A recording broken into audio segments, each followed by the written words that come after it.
था। उसके महल में एक बहुत सुंदर बाग था। बाग में तरह तरह के फूलों के पौधे और अनेक प्रकार के मीठे फलों के पेड़ थे। लेकिन इस बाग में सबसे आश्चर्यजनक चीज थी, एक सेब का पेड़ था जिसमें सोने के सेब लगते थे। राजा ने इस पेड़ की देखभाल का खास इंतजाम कर रखा था। जब इसके फल पकते थे तो चौकीदार रात दिन पेड़ का पहरा दिया करते थे ताकि कोई सोने का सेब चुरा कर न ले जाए। लेकिन एक दिन की बात है कि बाग के माली ने जब सोने के सेबों को गिना तो उसमें से एक सेब गायब था।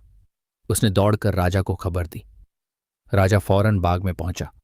उसे यह देखकर बड़ा आश्चर्य हुआ कि देखभाल का इतना पक्का इंतजाम होने पर भी एक सेब किसी ने चुरा लिया। उसने ऐलान किया कि कोई सोने के सेब को चुराने वाले चोर का पता देगा, उसे इनाम दिया जाएगा। सबसे बड़े राजकुमार ने राजा से कहा कि रात में वह पहरा देगा और चोर को पकड़ने की कोशिश करेगा। राजा ने उसको इसकी इजाजत दे दी। बड़ा राजकुमार रात में पहरा देने लगा, लेकिन 2 घंटे बाद ही उसे नींद आ गई और वह सो गया। सुबह उठकर जब उसने सेबों को गिना तो वह देखकर चकित रह गया कि रात भर में एक और सेब गायब हो गया था। इसके बाद दूसरी रात को मंझले राजकुमार ने पहरा देने का काम संभाला। उसे भी नींद आ गई और तीसरा सेब चोरी हो गया। राजा बहुत चिंतित था। दरबारियों की भी समझ में नहीं आ रहा था कि क्या किया जाए। सब लोग उदास बैठे थे कि इतने में सबसे छोटा राजकुमार आया और उसने कहा कि आज की रात मैं पहरा दूंगा और चोर को पकड़ूंगा। राजा इस राजकुमार से खुश नहीं रहता था। वह उसे मूर्ख भी मानता था। उसने उसे डांटते हुए कहा, तुम क्या समझते हो? क्या तुम्हें इसमें सफलता मिलेगी? तुमसे बड़े और तुमसे ज्यादा समझदार दोनों राजकुमार इस काम में असफल हो चुके हैं। तुम जाओ, अपना काम करो। लेकिन छोटा राजकुमार नहीं माना। उसने राजा से प्रार्थना की कि उसे एक मौका जरूर दिया जाए। अंत में राजा राजी की हो गया। राजकुमार रात में पहरा देने लगा। उसने तय किया कि वह किसी भी हालत में नहीं सोएगा और चोर को जरूर पकड़ेगा। जब आधी रात हुई और 12 बजे का आखिरी घंटा बजा तो राजकुमार ने देखा कि एक सुंदर सोने की चिड़िया कहीं से उड़ती हुई आई और सेब के पेड़ पर बैठ गई। उसने देखते देखते सोने का एक सेब तोड़कर अपनी चोंच में पकड़ लिया। राजकुमार ने फौरन निशाना साधकर तीर चला दिया, लेकिन तीर चिड़िया को नहीं लगा और वह पंख फड़फड़ाकर उड़ गई। हाँ, इतना अवश्य हुआ कि उसका एक सुनहरा पंख टूटकर जमीन पर आ गिरा। दूसरे दिन सुबह राजकुमार ने राजा को सारी बात बता दी और वह सोने का पंख उनके सामने रख दिया। पंख इतना सुंदर और इतना कीमती था कि राजा उसे देखता ही रह गया। उसने कहा, अगर उस चिड़िया का एक पंख इतना सुंदर है तो वह पूरी चिड़िया कितनी सुंदर होगी। मैं चाहता हूं कि उस चिड़िया को कोई पकड़ लाए। सबसे पहले बड़ा राजकुमार इस काम के लिए रवाना हुआ। चलते चलते वह एक जंगल में पहुंचा। वहां उसने एक लोमड़ी को एक पेड़ के नीचे आराम करते हुए देखा। राजकुमार ने मौका देखकर तीर अपने धनुष पर चढ़ा लिया। वह तीर छोड़ने ही जा रहा था कि लोमड़ी ने चिल्लाकर कहा, राजकुमार, मुझे मत मारो। पता है कि तुम सोने की चिड़िया की खोज में निकले हो। तुम मेरी राय मानो तो तुम्हारा काम जल्दी ही पूरा हो जाएगा। तुम इसी रास्ते से सीधे चले जाओ। शाम होने पर तुम एक गांव में पहुंचोगे। वहां तुम्हें आमने सामने 2 धर्मशाला मिलेंगी। एक धर्मशाला खूब सजी सजाई और सुंदर सी होगी, लेकिन तुम उसमें मत ठहरना। तुम उसके सामने वाली दूसरी धर्मशाला में ठहरना, जो बहुत मामूली और देखने में भी भद्दी सी होगी। ऐसा करने पर तुम्हारा काम आसानी से पूरा हो जाएगा। लोमड़ी का बात सुनकर राजकुमार को हंसी आ गई। उसने डांट कर कहा, भाग जा यहां से, मुझे तुम्हारी सलाह की जरूरत नहीं है। यह कहकर उसने तीर छोड़ दिया, लेकिन लोमड़ी बहुत चालाक थी। वह बचकर निकल भागी। राजकुमार आगे चलता गया। शाम को जब वह एक गांव में पहुंचा तो उसने देखा कि वहां सड़क के किनारे सचमुच 2 धर्मशाला थीं। उनमें से एक धर्मशाला खूब सजी सजाई थी और उसके अंदर से लोगों के नाचने गाने की आवाजें आ रही थीं। दूसरी धर्मशाला भद्दी सी थी और वहां अंधेरा घिरा हुआ था। राजकुमार सजी सजाई धर्मशाला में ठहर गया। थोड़ी देर में वह भूल गया कि वह असल में सोने की चिड़िया की खोज में निकला था। उधर जब काफी समय बीत गया और बड़ा राजकुमार नहीं लौटा तो मंझला राजकुमार सोने की चिड़िया की खोज में चल पड़ा। वह भी उसी तरह चलते चलते जंगल में पहुंचा तो वही लोमड़ी उसे भी मिली। इस राजकुमार ने भी लोमड़ी की बात पर कोई ध्यान नहीं दिया। जब वह शाम को उस गांव में पहुंचा तो बड़े राजकुमार की तरह सजी सजाई धर्मशाला में ठहरा। वहां के नाच रंग में मस्त होकर वह भी अपना काम भूल गया। यहां तक कि उसे घर लौटने की भी ध्यान न रही। अंत में सबसे छोटे राजकुमार ने राजा से कहा कि मैं सोने की चिड़िया की खोज में जाऊंगा।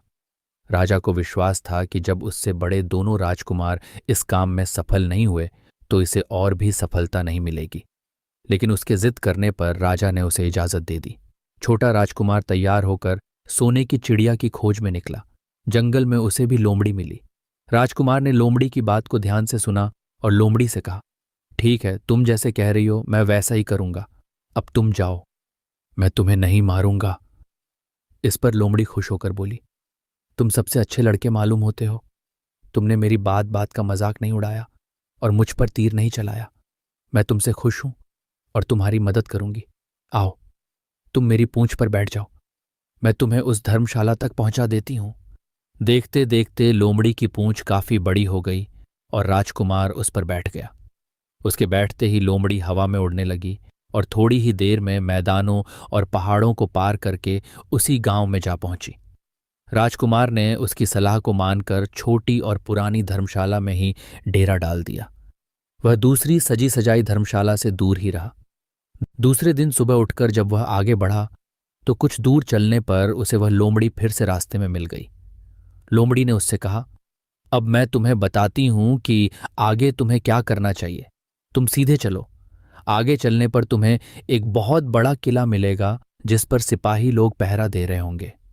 तुम सिपाहियों से डरना मत और सीधे अंदर चले जाना, क्योंकि वे इस समय सो रहे होंगे। तुम बेधड़क होकर किले में घुसते चले जाना और उनके कमरों को पार करते हुए उस जगह पहुंच जाना जहां लकड़ी के एक मामूली से पिंजरे में सोने की चिड़िया बंद है। तुम चिड़िया को पिंजरे सहित उठाकर किले से बाहर ले आना। चिड़िया के पिंजरे के पास ही एक बहुत सुंदर सा सोने का पिंजरा भी रखा होगा। तुम भूलकर भी चिड़िया को उस पिंजरे में मत रखना, मगर तुम उसे लकड़ी के पिंजरे में से निकालकर सोने के पिंजरे में रखने की कोशिश करोगे तो बाद में पछताओगे। यह कहकर लोमड़ी ने राजकुमार को फिर से अपनी पूंछ पर बिठाया और थोड़ी ही देर में उसको किले के पास पहुंचा दिया। राजकुमार ने किले का पास जाकर देखा कि सचमुच उसके पहरेदार सो रहे थे। वह बिना डरे सीधा महल में घुस गया और थोड़ी ही देर बाद वह उस कमरे में जा पहुंचा जहां सोने की चिड़िया एक पिंजरे में बैठी हुई थी। पिंजरे के पास ही सोने के 3 सेब पड़े हुए थे। इन सेबों को देखकर राजकुमार ने फौरन पहचान लिया कि ये सेब उसके पिता के बाग के ही थे। सोने की चिड़िया इतनी सुंदर थी कि राजकुमार उसको देखता ही रह गया। वह उसको उठाकर लाने ही वाला था कि उसकी नज़र पास ही पड़े एक सुंदर से पिंजड़े पर पड़ी। वह पिंजड़ा बहुत सुंदर था और उसमें तरह तरह के कीमती पत्थर जड़े हुए थे। सोने की चिड़िया के लिए वही पिंजरा ठीक मालूम पड़ता था।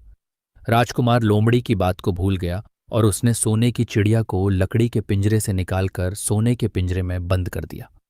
लेकिन नए पिंजरे में आते ही चिड़िया ने खूब जोर जोर से शोर मचाना शुरू कर दिया। राजकुमार पिंजरे को उठाकर कमरे से बाहर भी नहीं निकल पाया था कि बहुत से सिपाही कमरे में घुस आए और उन्होंने राजकुमार को पकड़ लिया। अब राजकुमार को अपनी भूल का पता चला। उसे याद आया कि लोमड़ी ने उससे क्या कहा था, लेकिन अब क्या हो सकता था। सिपाही उसे खींचते हुए राजा के दरबार में ले गए। राजा के पूछने पर राजकुमार ने सारी बात कह सुनाई। राजा बोला, तुम मेरे महल में चोरी करने के लिए घुसे थे। मैं तुमको माफ नहीं कर सकता। तुम्हें फांसी की सजा दी जाएगी, लेकिन मैं तुम्हें एक मौका देता हूं। अगर तुम मेरे लिए सोने का घोड़ा ला दो तो मैं न सिर्फ तुम्हें छोड़ दूंगा बल्कि सोने की चिड़िया भी तुमको दे दूंगा। राजकुमार को अपनी जान बचाने के लिए राजा की शर्त माननी पड़ी। अब वह सोने के घोड़े की तलाश में निकला। किले के बाहर जाने पर उसने देखा कि लोमड़ी का उसका इंतजार कर रही है। उसने लोमड़ी को सारी बातें बताईं। लोमड़ी ने निराश होते हुए कहा, मैं अब तुम्हारी कोई मदद नहीं करूंगी।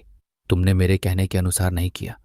मैंने जिस तरह से कहा था, अगर तुम उस तरह से काम करते तो इस मुसीबत में नहीं फंसते और सोने की चिड़िया तुम्हें मिल जाती। राजकुमार बोला, इस बार मुझे माफ कर दो। मुझसे गलती हो गई। मेरा काम तुम्हारी सहायता के बिना नहीं चलेगा।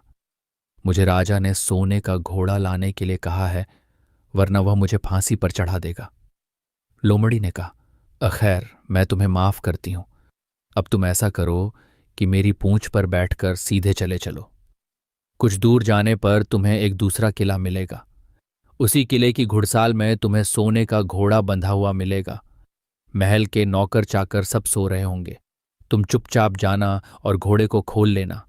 लेकिन एक बात याद रखना, वहां घोड़े के पास ही घोड़े पर कसने के लिए दो जीनें रखी होंगी। उसमें से एक तो पुरानी चमड़े की जीन होगी और दूसरी सोने की जीन होगी। तुम सोने की जीन को छूना भी मत और उस घोड़े पर पुरानी चमड़े की जीन को कसकर सवार हो जाना और उसे दौड़ते हुए किले से बाहर चले आना। राजकुमार ने वादा किया कि वह ठीक ठीक वैसा ही करेगा। लोमड़ी ने उसको अपनी पूंछ पर बैठाया और कुछ ही देर में वह उसे ले किले के पास जा पहुंची। किले के पास पहुंचते ही लोमड़ी ने उसे नीचे उतारा और फिर वहां से चली गई। राजकुमार सीधा फाटक से किले में घुस गया। अंदर जाकर उसने देखा कि वहां के सभी नौकर चाकर सोए हुए थे। थोड़ी ही देर में वह किले की घुड़साल में जा पहुंचा। वहां एक बहुत सुंदर सुनहरा घोड़ा बंधा हुआ था। राजकुमार ने पास जाकर देखा कि वह घोड़ा सचमुच सोने का था। ऐसा सुंदर घोड़ा उसने सपने में भी नहीं देखा था।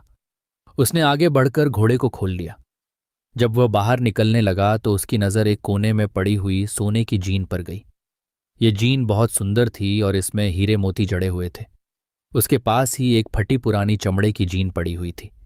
इतने सुंदर घोड़े पर पुराने चमड़े की जीन कसना राजकुमार को अच्छा नहीं लगा।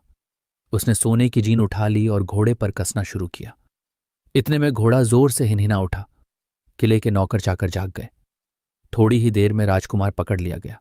राजकुमार को सिपाहियों ने हाथ बांधकर अपने राजा के सामने पेश किया। राजा ने सारी बातें सुनकर कहा, तुमने मेरे घोड़े को चुराने की कोशिश की है, इसलिए तुम्हें फांसी की सजा दी जाएगी। लेकिन अगर तुम मेरा एक काम कर दो तो मैं तुम्हें छोड़ सकता हूं। यहां से कुछ ही दूर एक सोने का महल है और उसमें बहुत सुंदर राजकुमारी रहती है।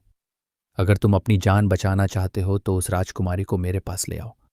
तुम्हें इनाम में यह सोने का घोड़ा दे दूंगा। बेचारा राजकुमार, वह फिर से एक नई मुसीबत में फंस गया। उसे मजबूर होकर राजा की शर्त माननी पड़ी। अब वह सोने के महल की खोज में निकला। कुछ दूर चलने पर फिर उसे वह लोमड़ी मिली। पता नहीं कैसे लोमड़ी को सारी बातें मालूम हो गई थीं। वह बोली, देखो, तुमने इस बार भी मेरी बात नहीं मानी। मेरी बात मान जाते तो यह नई मुसीबत तुम्हारे गले नहीं पड़ती। खैर, मुझे तुम पर दया आ रही है। मैं तुम्हारी मदद करूंगी। चलो, मैं तुमको सोने के महल के पास पहुंचाए देती हूं। तुम महल के बाहर ही कहीं पीछे छिपे रहना। जब उसमें से शाम को राजकुमारी तालाब में नहाने के लिए बाहर आए तो तुम आगे बढ़कर उसका हाथ पकड़ लेना। जैसे ही तुम उसको छुओगे, राजकुमारी तुम्हारे साथ आने के लिए राजी हो जाएगी। लेकिन एक बात याद रखना, तुम उसको वहां से अपने साथ ले आना। उसे वापस महल में मत जाने देना। वह तुमसे कहेगी कि मैं अभी अपने माता पिता से मिलकर आती हूं, लेकिन तुम उसकी बातों में मत आना, वरना फिर मुसीबत में फंस जाओगे। यह कहकर लोमड़ी ने फिर से अपनी पूंछ फैला दी और राजकुमार उस पर बैठ गया। देखते देखते लोमड़ी हवा में उड़ती हुई कुछ देर बाद सोने के महल के पास जा पहुंची। महल के पास पहुंचते ही राजकुमार एक पेड़ के नीचे छिपकर बैठ गया। शाम को जब राजकुमारी नहाने के लिए किले से बाहर आई तो राजकुमार ने हिम्मत करके आगे बढ़कर उसका हाथ पकड़ लिया। उसके छूते ही राजकुमारी उसके साथ चलने के लिए तैयार हो गई। वह बोली, राजकुमार, तुम मुझे जहां भी ले जाना चाहोगे मैं तुम्हारे साथ चलूंगी, लेकिन मुझे थोड़ी देर के लिए अपने माता पिता से मिल आने दो। राजकुमार ने कहा, नहीं, यह नहीं होगा। तुम्हें तुरंत मेरे साथ चलना पड़ेगा। लेकिन राजकुमारी रोने लगी। इतनी सुंदर राजकुमारी को रोते देखकर राजकुमार का मन पिघल गया। अंत में वह राजी हो गया और बोला, जाओ, थोड़ी देर के लिए माता पिता से मिल आओ, लेकिन फिर तुरंत बाहर चली आना। लेकिन राजकुमारी ने जैसे ही किले में पैर रखा, किले के पहरेदार जाग गए और उन्होंने राजकुमार को पकड़ लिया। राजकुमार बहुत पछताया, लेकिन अब क्या हो सकता था। सिपाहियों ने उसे अपने राजा के सामने पेश किया। राजा बहुत निराश था। उसने उसी वक्त हुक्म दिया, इस राजकुमार को फौरन फांसी पर चढ़ा दिया जाए। यह सुनकर राजकुमार रोने गिड़गिड़ाने लगा। इस पर राजा ने थोड़ी देर विचार करने के बाद कहा, मैं अपनी आज्ञा वापस नहीं ले सकता, लेकिन अगर तुम मेरा एक काम कर दो तो तुम्हारी जान बच सकती है। हमारे किले के ठीक सामने ये जो बड़ा पहाड़ है, इसके कारण हमारे किले की सुंदरता नष्ट होती है। अगर तुम 8 दिन में इस पहाड़ को खोदकर साफ कर दो तो हम तुम्हें क्षमा कर देंगे और राजकुमारी का विवाह तुम्हारे साथ कर देंगे। राजकुमार किले के बाहर आकर पहाड़ को देखने लगा। उसके हाथ में एक छोटी सी कुदाली थी। उसकी समझ में नहीं आ रहा था कि इतना बड़ा पहाड़ 8 दिन में वह कैसे खोद सकेगा। फिर भी उसे अपनी जान तो बचानी ही थी, इसलिए वह पहाड़ खोदने लगा। धीरे धीरे 7 दिन बीत गए। इतने दिन तक लगातार खोदने पर भी पहाड़ का सिर्फ एक कोना ही खोद सका। वह दुखी होकर बैठ गया। उसे अब अपने पर बहुत अधिक क्रोध आ रहा था।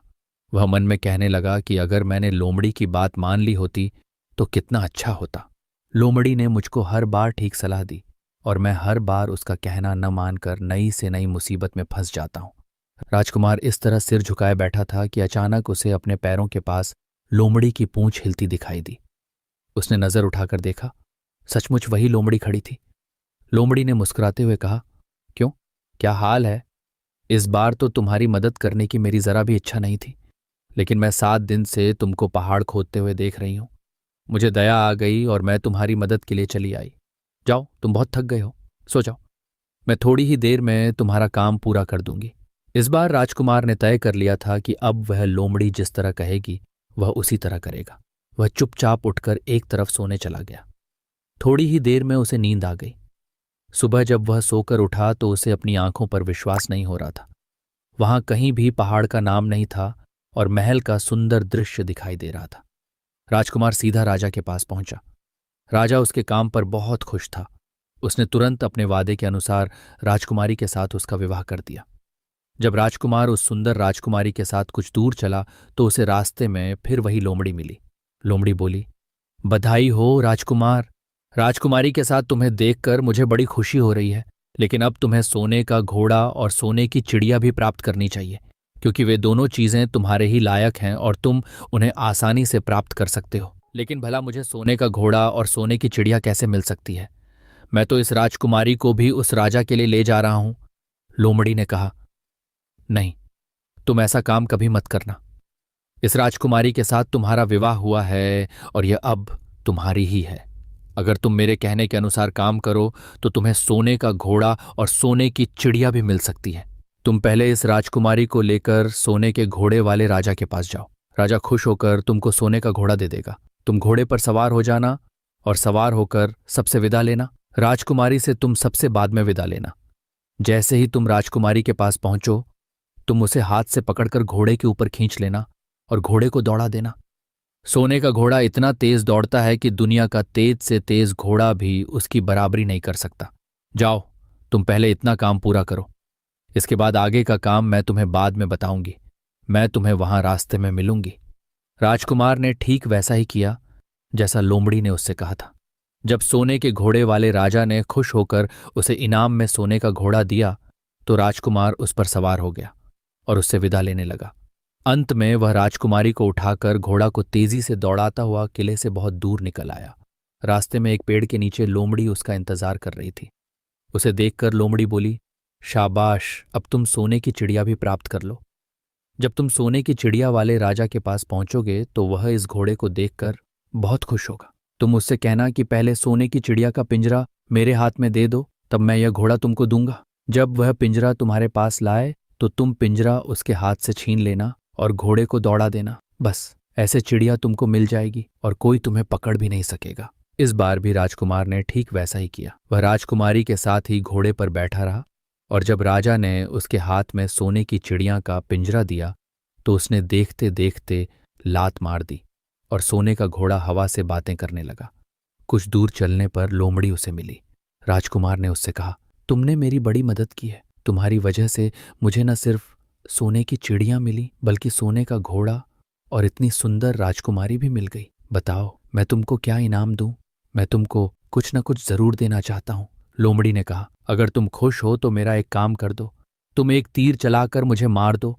इस समय तुम यही सबसे बड़ा काम मेरे लिए कर सकते हो। राजकुमार ने कहा, भला ये कैसे हो सकता है?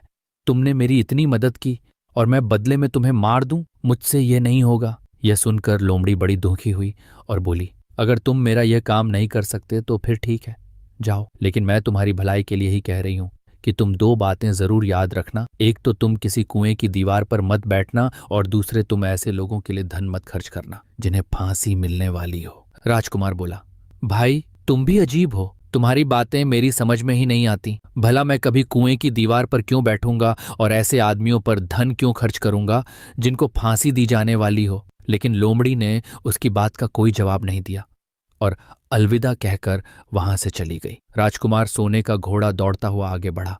राजकुमारी उसके साथ ही बैठी हुई थी और सोने की चिड़िया का पिंजरा उसके हाथ में था। कुछ ही देर में राजकुमार उस छोटे गांव में जा पहुंचा जिसमें वे दोनों धर्मशाला थीं। गांव के लोग और खास तौर से बच्चे उसको देखने के लिए बाहर निकल आए। सोने के घोड़े पर इतने सुंदर राजकुमार के साथ बैठी एक राजकुमारी को देखकर सभी लोग चकित थे। इतने में राजकुमार ने देखा कि गांव के बगीचे में एक जगह बेहद से लोग जमा हैं और कुछ शोर हो रहा है। राजकुमार के पूछने पर लोगों ने बताया कि वहां दो आदमियों को फांसी देने की तैयारी हो रही है। राजकुमार उधर ही चल पड़ा। वहां पहुंचने पर उसने पहचान लिया कि जिन आदमियों को फांसी दी जाने वाली थी वे और कोई नहीं बल्कि उसके ही भाई थे। वे लोग तब से उसी सजी सजाई धर्मशाला में रह रहे थे और तरह तरह के बुरे काम करते थे। वे जुआ भी खेलते थे और जुए में बहुत सा धन हार चुके थे। उन्होंने लोगों से बहुत सा रुपया भी उधार लिया था। इन्हीं सब बातों से चिढ़कर अब गांव वाले उन्हें फांसी पर चढ़ाने जा रहे थे। राजकुमार भला यह कैसे होने देता। उसने लोगों से कहा कि मुझसे रुपया ले लो और इन लोगों को छोड़ दो। उसके बहुत कहने सुनने पर लोग राजी हो गए और उन्होंने उन दोनों आदमियों को रिहा कर दिया। राजकुमार अपने भाइयों को छुड़ाकर आगे चला। कुछ दूर चलने पर जंगल में उन्हें एक कुआं दिखाई दिया। इस पर राजकुमार के कुछ देर कुएं के पास आराम करते हैं, वहां ठंडा पानी पीने के बाद हम लोग आगे चलेंगे। राजकुमार राजी हो गया। अब तक वह यह भी भूल चुका था कि लोमड़ी ने विदा होते समय उससे क्या कहा था। वह घोड़े से उतरकर कुएं की दीवार पर बैठ गया और आराम करने लगा। उसके दोनों भाइयों ने मौका देखकर उसे कुएं में धकेल दिया। इसके बाद उन्होंने घोड़े पर राजकुमारी को डाला और सोने की चिड़िया का पिंजरा उठाया और वहां से चलते बने। कुछ ही देर में वे लोग अपने राज्य में लौट आए। घर लौटकर उन्होंने राजा से कहा, हम लोग सोने की चिड़िया को पकड़ लाए हैं। इसी चिड़िया ने हमारे बाग में से सोने के सेब चुराए थे। इसके साथ ही हम एक ये सोने का घोड़ा और राजकुमारी भी लाए हैं। राजा बहुत खुश हुआ। सारे राज्य के लोग खुशियां मनाने लगे, लेकिन राजकुमारी खुश नहीं थी। वह बराबर रोती रहती थी। उसने खाना पीना छोड़ दिया। यही नहीं, घोड़े ने भी दाना पानी बंद कर दिया और सोने की चिड़िया भी उदास रहने लगी। राजा ने बहुत कोशिश की, लेकिन न तो वह राजकुमारी खुश आई और न सोने के घोड़ा और सोने की चिड़िया ने दाना खाना शुरू किया। उधर छोटा राजकुमार कुएं में गिर गया था, लेकिन वह मरा नहीं। कुआं बहुत गहरा था, लेकिन उसमें पानी बहुत थोड़ा था। वह कुएं में बैठा बैठा अपने भाग्य को कोसता रहा। अब उसे फिर उसी लोमड़ी की याद आई और वह पछताने लगा कि अगर मैंने उसका कहना मान लिया होता तो मैं मुसीबत में न फंसता।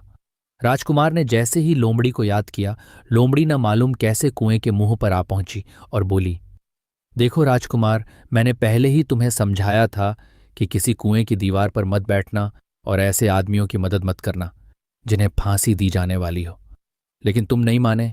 खैर चलो, अब आखिरी बार मैं फिर तुम्हारी मदद कर देती हूँ। लो, मेरी पूंछ पकड़कर कुएं से बाहर निकल जाओ। यह कहकर लोमड़ी ने अपनी पूंछ कुएं में लटका दी। देखते देखते पूंछ इतनी लंबी हो गई कि कुएं के पेंदे में पड़े राजकुमार के पास तक जा पहुंची। राजकुमार उसे पकड़कर कुएं से बाहर निकल आया। लोमड़ी ने उससे कहा, जाओ, अब तुम अपने घर जाओ, लेकिन जरा होशियार रहना। तुम्हारे भाई तुम्हारी जान के दुश्मन हैं। वे लोग जरूर तुमको ढूंढ रहे होंगे। राजकुमार घर की ओर चल पड़ा। अपने राज में पहुंचने पर उसे एक भिखारी मिला। भिखारी को उसने अपने सुंदर कपड़े दान में दे दिए और उनके भद्दे पुराने कपड़े पहन लिए। इस तरह भेष बदलकर वह अपने किले में पहुंचा। वहां उसके पहुंचने पर एक बड़ी आश्चर्यजनक बात आई। सोने का घोड़ा खुशी से हिनहिनाने लगा और दाना खाने लगा। सोने की चिड़िया भी अपने पिंजरे में खुशी से फुदकने लगी और गाना गाने लगी। राजकुमारी ने अपने आंसू पोंछ डाले और वह भी खुश दिखाई देने लगी।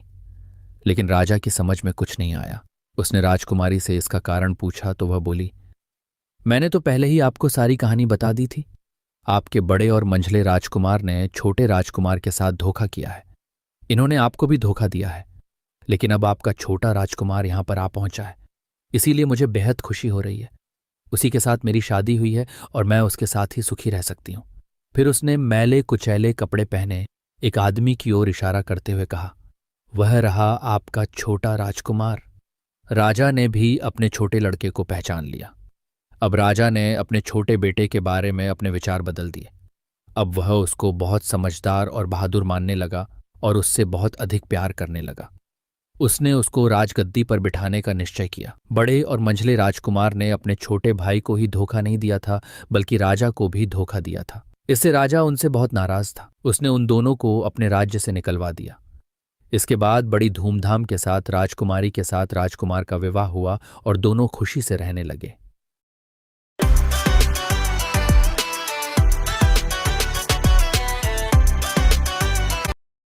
लेकिन राजकुमार उस लोमड़ी को नहीं भूला था जिसने उसकी सहायता की थी। एक दिन समय निकालकर वह जंगल में उस लोमड़ी की खोज में निकला। बहुत ढूंढने के बाद एक पेड़ के खोखले भाग में उसने उस लोमड़ी को चुपचाप बैठे हुए देखा। लोमड़ी बहुत उदास थी और पहले से बहुत ज्यादा दुबली भी हो गई थी। राजकुमार को देखते ही लोमड़ी ने उसे पहचान लिया और कहा, आह, कहो राजकुमार, आज इधर कैसे आना हुआ? राजकुमार ने कहा, मैं आज तुम्हें ही ढूंढने के लिए आया हूं। चलो मेरे बाग में आराम से रहना, वहां तुम्हें किसी तरह की तकलीफ नहीं होगी। यहां तो जंगल में तुम्हें खाने पीने की तकलीफ होती होगी और जंगली जानवरों और शिकारियों का डर बना रहता होगा। लोमड़ी ने कहा, नहीं राजकुमार, मैं यहां ठीक हूं, और भला अब तुम्हें मेरे दुहक से क्या लेना देना? तुम्हारा काम निकल गया, अब तुम खुशी से अपने राज में रहो। राजकुमार बोला, नहीं, तुमने मेरा बड़ा उपकार किया है, मैं तुम्हें इनाम देना चाहता हूं और अपने साथ ही रखना चाहता हूं। राजकुमारी भी बहुत खुश होगी, वह भी तुमसे मिलना चाहती है। लोमड़ी बोली, अगर तुम सचमुच मुझे इनाम देना चाहते हो तो मेरा एक काम कर दो। मैंने तुमसे पहले भी कहा था कि तुम तीर चलाकर मुझे मार दो, इसी से मेरा लाभ होगा। असल में एक जादूगर ने मुझ पर जादू कर रखा है। मैं लोमड़ी नहीं हूं, मुझे उसके जादू के प्रभाव से लोमड़ी के रूप में रहना पड़ रहा है। मैं तो उसी देश का राजकुमार हूं जहां की राजकुमारी से तुम्हारा विवाह हुआ है। असल में वह राजकुमारी मेरी छोटी बहन है। अगर तुम तीर चलाकर मुझे मार दोगे तो इस जादू से मुझे मुक्ति मिल जाएगी और मैं फिर अपने देश लौट सकूंगा। राजकुमार को यह सुनकर बड़ा आश्चर्य हुआ। उसने फौरन अपने धनुष पर तीर चढ़ाया और लोमड़ी की ओर छोड़ दिया। तीर के लगते ही लोमड़ी मर गई और उसमें से एक सुंदर सा राजकुमार निकल आया। फिर दोनों राजकुमार आपस में गले मिले। इसके बाद दोनों राजकुमार वापस महल में लौट आए। वहां राजकुमारी अपने भाई से मिलकर बहुत खुश हुई। प्यारे दोस्तों, आज हम आपके लिए बहुत ही अनोखी कहानी लेकर आए हैं जिसे आप यकीनन मुकम्मल सुनना पसंद करेंगे, क्योंकि इस कहानी में शुरू से लेकर आखिर तक बहुत कुछ